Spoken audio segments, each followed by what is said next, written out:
আসসালামু আলাইকুম ভিউয়ার্স, কেমন আছেন সকলেই? আশা করি সকলে ভালো আছেন। আবারও নিয়ে হাজির হলাম নতুন একটি হাইব্রিড মাগুর মাছের পোনা নিয়ে। আপনারা যারা মাছ চাষে আছেন, ভিডিওটি আপনাদের জন্য। যারা নতুন জাতের হাইব্রিড মাগুর মাছের পোনা খুঁজছেন, ভিডিওটি অবশ্যই শেষ পর্যন্ত লক্ষ্য করে দেখবেন। স্ক্রিনে যে মাছটি দেখতে পাচ্ছেন, এটি অরিজিনাল চকলেট কালার হাইব্রিড মাগুর মাছের পোনা। আমার হাতে যে মাছগুলো দেখছেন, এটি পুরো 3 থেকে 4 ইঞ্চি সাইজের হাইব্রিড মাগুর মাছের পোনা। এখনকার বাজারে হাইব্রিড মাগুর মাছের পোনার ব্যাপক চাহিদা। আপনারা যারা চাষি আছেন, অরিজিনাল হাইব্রিড মাগুর মাছ খুঁজছেন, অবশ্যই আমাদের স্ক্রিনে দেওয়া নম্বরে যোগাযোগ করে বিস্তারিত জেনে মাছগুলো সংগ্রহ করতে পারেন। আমরা সারা দেশে এই মাছগুলো হোম ডেলিভারির মাধ্যমে সরবরাহ দিয়ে থাকি।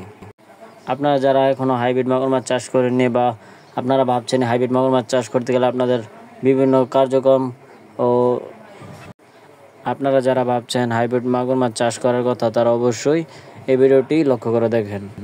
এই হাইব্রিড মাগুর মাছটি চাষ করে অধিক পরিমাণে চাষিরা লাভবান হচ্ছে, কেননা এই হাইব্রিড মাগুর মাছগুলির রোগবালাই খুবই কম। এই হাইব্রিড মাগুর মাছগুলো যে কোনো পরিস্থিতিতে টিকে থাকতে সক্ষম, এবং এই মাছগুলো 3 থেকে 3.5 মাস চাষ করার পর এক একটা ওজন আসে 1 থেকে 1.5 কেজি প্লাস। সো ভিউয়ার্স, 3 থেকে 3.5 মাস চাষ করার পর এক একটা ওজন যদি 1 থেকে 1.5 কেজি প্লাস আসে, তাহলে আপনারা 3 থেকে 3.5 মাস পরই মাছগুলো বাজারজাত করে দিতে পারেন।